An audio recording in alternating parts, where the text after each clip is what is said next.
Guy Marwick is right here. He's been working to preserve Silver Springs and Silver River for, 30 years?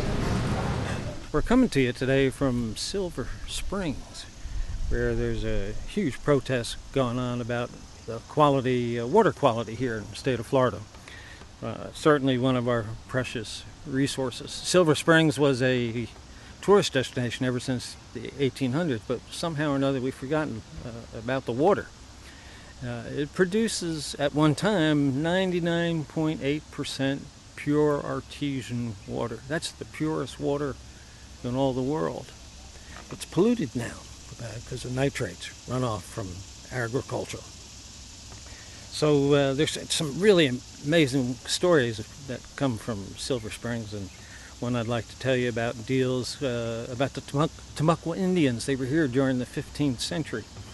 The Timucua believed water was sacred to them. It bathed them, fed them, grew their crops, floated their dugouts. There was a lot of Timucua Indians in this area. They called the area Ocali. And they were loosely organized into little clans or little tribes. And one little tribe, there was Chief Yemisi, had a son named Chukata. And there was another tribe which was headed up by Chief Ikihonki, and he had a beautiful daughter named Winona. Well, these two youngsters found each other alongside the Silver River, and they spent days, weeks, months hunting, fishing, and spending time there together, and had fallen deeply in love and wanted to get married, but their fathers really didn't like each other, and so they wouldn't permit such a thing to happen, and they forbid the youngsters even to see each other again. Now, in all cultures, we tend to ask that question, well, where do we come from? Well, the Timucua, who lived here around the springs, according to their legends, they believe that their people came from that cave at the bottom of the springs where the water now comes from.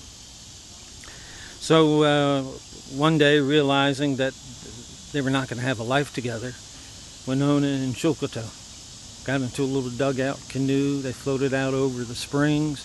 They looked down into the area that people call now the bridal chamber, and they see that big cave down in there, and they knew that was the place where their ancestors had come from.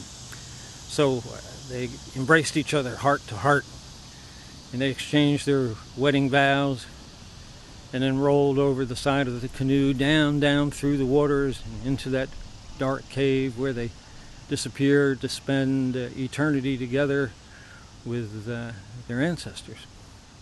Now, it's believed nowadays that many people think that their spirits come back to the spring, or hovering over the springs. But you have to be lovers in order to see it or to hear them.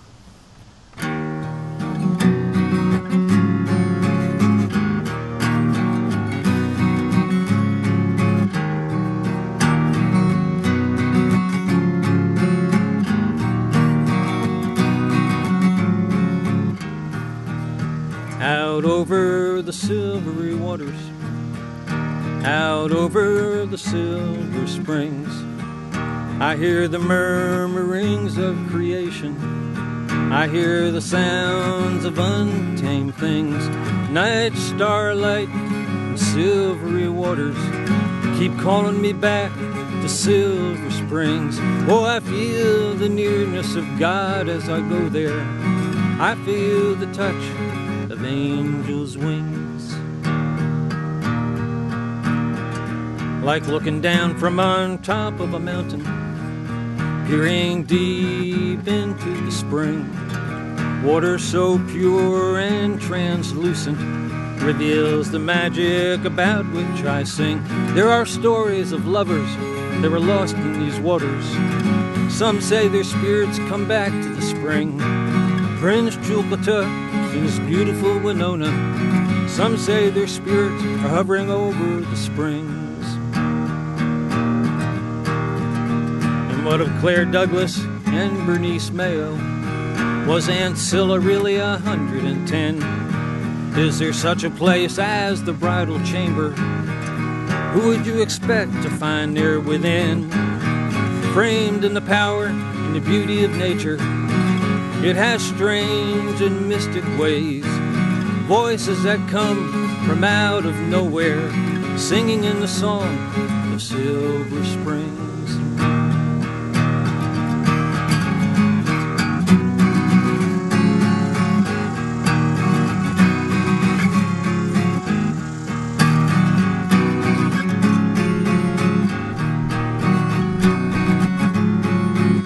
You know, Florida's first people thought water to be sacred.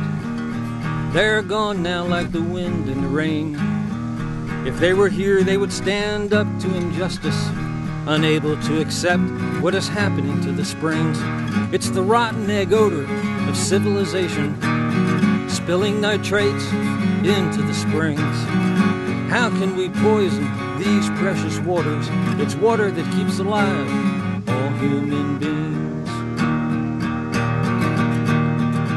Out over the silvery waters, out over the Silver Springs, I hear the murmurings of creation, I hear the sounds of untamed things.